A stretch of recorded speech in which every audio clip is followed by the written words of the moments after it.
On behalf of the Board of Trustees, George and I now have the privilege and honor of presenting the National Trust's highest honor, the Louise du Pont Crowninshield Award for superlative achievement in the field of historic preservation. Thank you, Stephanie. This year, we honor a man whose leadership on the national level helped transform the preservation movement. Richard Moe, the 7th President of the National Trust for Historic Preservation, follows a vision of whole preservation, one that shows preservation's crucial role in economic, social, and environmental sustainability. By broadening preservation's reach, he made it a more visible and credible movement, and in turn, helped instill a preservation ethic in America. Richard Moe exemplifies the sustained commitment, foresight, and enthusiasm for the cause that the Crown and Shield Award was created to recognize.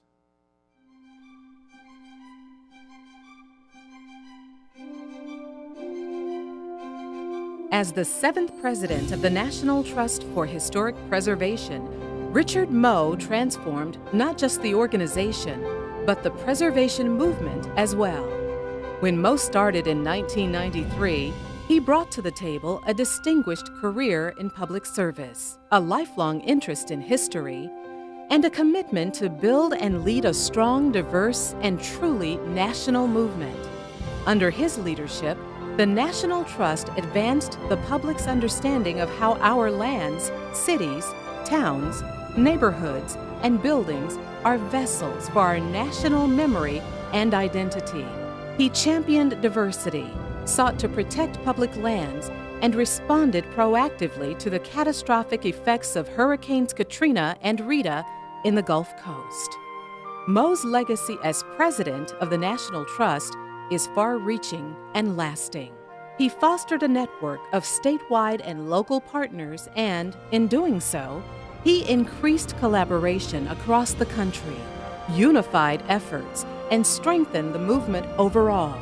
He forged a powerful alliance among preservationists, conservationists, and historians to prevent the construction of an inappropriate theme park in the historic Northern Virginia Piedmont.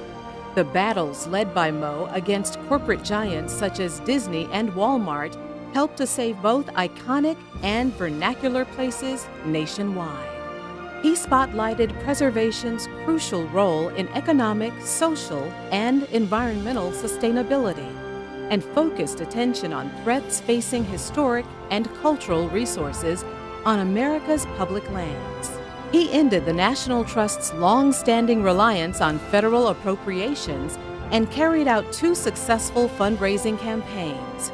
The result? Unprecedented financial independence and stability for the organization. Moe's book, Changing Places, Rebuilding Community in the Age of Sprawl, spoke to a vision of whole environment preservation. There, he addressed critical national issues such as sprawl, the loss of neighborhood schools, and the importance of preserving landmarks of modernism and the recent past.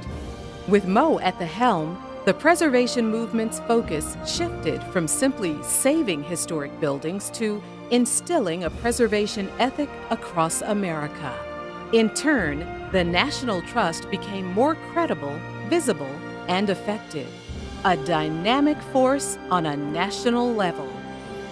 Richard Moe embodies the vitality and passion of historic preservation.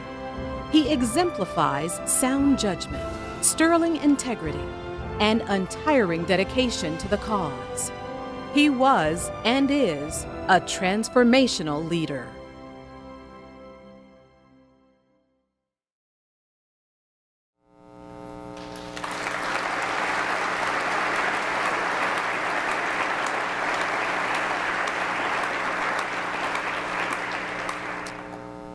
Unfortunately, Dick is unable to join us this evening, but of course he's here in spirit and will always be here in spirit. So, to accept the Louise du Pont Crowninshield Award on his behalf, is Dick's good friend and Chairman Emeritus, Bill Hart. Bill, please come up.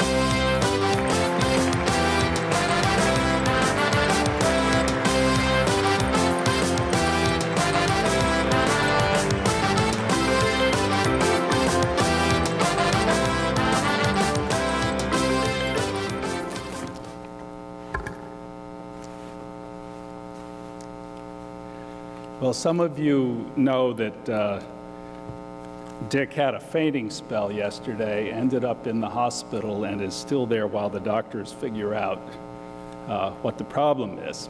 He is heartbroken not to be here this evening. He looked forward to it so. And he asked if I would read the remarks he prepared for this evening, and I will do so.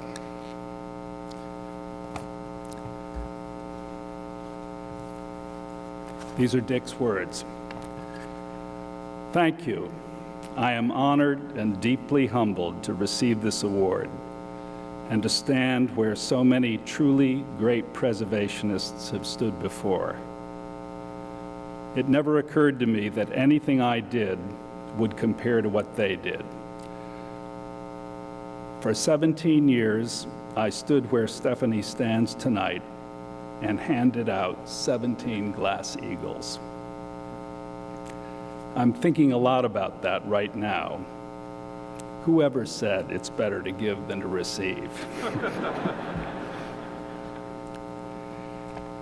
This honor has also caused me to reflect on the work we did together over 17 years and how it all fits into the long arc of historic preservation in America. It's been a revealing exercise, and for what they're worth, I'd like to share some brief thoughts with you. You've all heard about the 3 R's of elementary education: reading, writing, and arithmetic. Well, I'm going to tell you about what I see as the 4, count them, 4 R's of preservation from what I've learned during my time in the trenches. The first, of course, is restoration, which is where preservation began in this country. 150 years ago, Anne Pamela Cunningham and her friends restored Mount Vernon after saving it from a developer, and that act came to define historic preservation for the next century. Ever since, we've been saving and restoring not only presidential homes, but iconic structures and all kinds that represent our greatest architecture and our highest values and aspirations as a nation. This will always remain essential work for us. The second R is revitalization. In the middle of the last century, some pioneering men and women discovered that communities could be given new life by rehabilitating older but less than iconic buildings in neighborhoods and main streets. Sometimes those buildings were given new uses, proving that preservationists could expand their reach by accepting new ideas. This practice of using preservation to revitalize communities has become so widespread that it has effectively redefined much of what our business is all about. Revitalized older neighborhoods are today drawing people, and especially younger people, back to cities all over the country and giving them new vitality. There is no one who personified the vision and innovation behind this phenomenon better than Tony Goldman, my trustee and friend who was given this award 3 years ago and who was rightly honored earlier this evening with a new award in his name. Third is relevance. Until Tony and others demonstrated that revitalization could improve the quality of life in older communities, the audience for preservation was very limited. But for the first time, they showed it could be relevant to ordinary people, neighbors and shopkeepers who didn't think of themselves as preservationists, demonstrating that preservation had social and economic benefits, particularly through the use of such tools as historic tax credits. The same thing is happening now with sustainability, when we demonstrate that energy-efficient older buildings will emit less carbon and therefore help fight climate change. The constituency for historic preservation will grow only if we continue to show its relevance to large numbers of people by adapting to the needs of an evolving society. The final R is risk. Almost nothing of importance happens in preservation without some degree of risk. Measured, calculated risk, to be sure, but risk nonetheless. It could be financial risk, or risk to reputation, or credibility, or simply the risk of failure. As preservationists have known forever, there is almost always risk in whatever we do. By the nature of our work, whether it's taking an established economic and political interest, taking on established and economic political interest to save historic places, or challenging conventional thinking as to what's historic, or leaping into a major long-term fight with a developer or a local government without knowing where the resources will be coming from, we know none of this will be risk-free if it's important. The day we become risk-averse is the day we cease being effective preservationists. So there you have it, 17 years of accumulated wisdom. I have more, but as Mies van der Rohe said, less is more. Being president of the National Trust was the best job I ever had. I loved nearly every minute of it. But I have a confession to make. I stayed too long for the good of my health and probably too long for the Trust's health as well. But the consequences of staying too long fell most heavily on the person I care most about, my wife, Julia. From my first day on the job to the last, she was totally supportive of the work I was doing, but only later did I fully realize the extent of the time I missed with her while I was so engaged in that work, and the toll that engagement took on my health. There are many people to whom I am indebted, but no one comes close to the debt I owe Julia. She deserves this award as much as anyone ever did, and it is to her that I dedicate it with all my love. There are many others who I want to thank. The state and local partners who do the real work of preservation on the ground, those who care about our main streets, the advisors, the incredible staff of the National Trust who come to work every day to faithfully and effectively serve its mission, the dedicated volunteers all over the country who care deeply about their communities and work tirelessly in their behalf. I want to pay special tribute to the trustees of the National Trust, with whom I had the privilege of working. They constitute a remarkable group of volunteers who come from all over the country, from different professions and backgrounds, but who all share the belief that we have a profound obligation to preserve the best of our past, to enable those places to serve us today and tomorrow. These trustees never failed to help us to consider and then to take those risks I talked about earlier. Thank you, all my friends, for the great honor you do me, but it is in fact you whom I honor for the wonderful work that you do. This award is as much yours as it is mine. Thank you, and God bless. Richard Moe.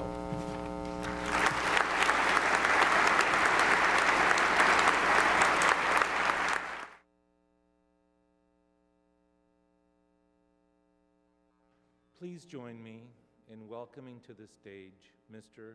Richard Driehaus.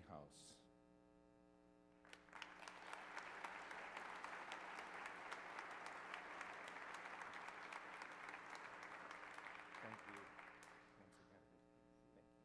Thank you. Good to see you. Put up a little. Okay. Good evening. Hard time reading the teleprompter. I'm pleased to be here in the company of so many who share my passion for historic preservation. Though I could not be part of the conference, I have taken a look at the titles of the sessions, and am amazed at the new directions the preservation movement is now taking. Sessions on tax credits, unintended consequences of regulation and incentives, politics, PR, preservation, and how communication strategies support advocacy, right-based approaches to cultural heritage. I'm impressed with the ever-growing sophistication of the preservation movement,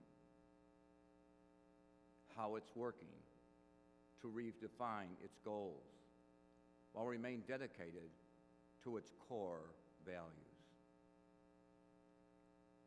While we must allow the past to inform the present and try to protect our cities from buildings that are both alienating and experimental, we are also reaching out, as indicated by this conference, to new allies and to its citizens.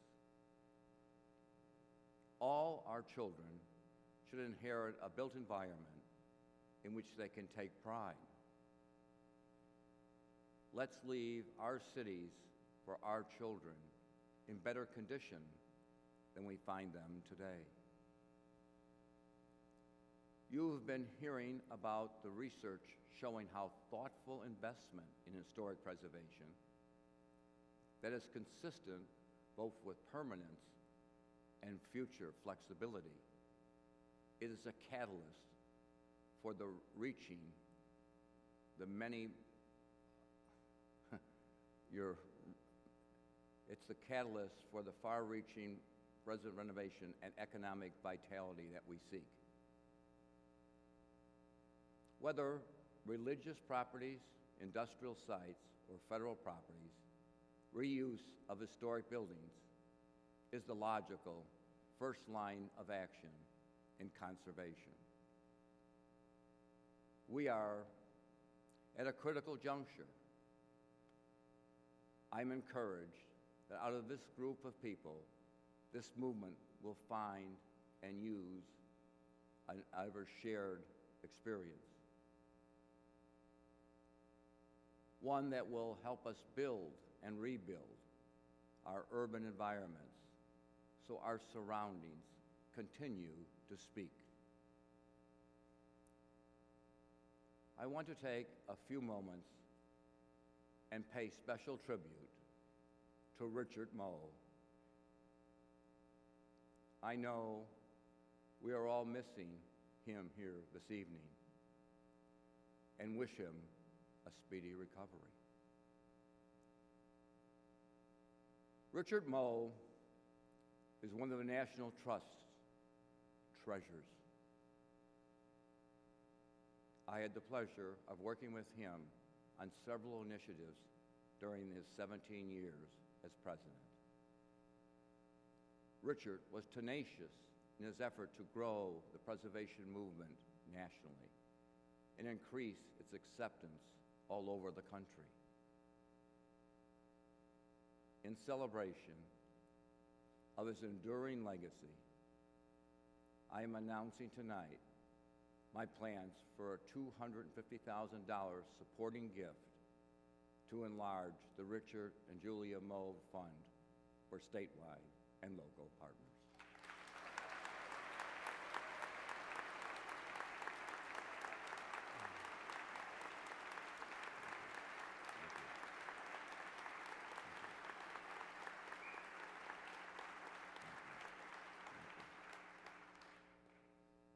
I remain committed to raising visibility and awareness of the many important prospects and projects that are yet to be undertaken. Eleanor Roosevelt said, In the long run, we share our lives and we shape ourselves. The process never ends until we die. And the choices we make are ultimately our responsibility. I chose preservation and sustainability. Thank you for choosing the same. Thank you.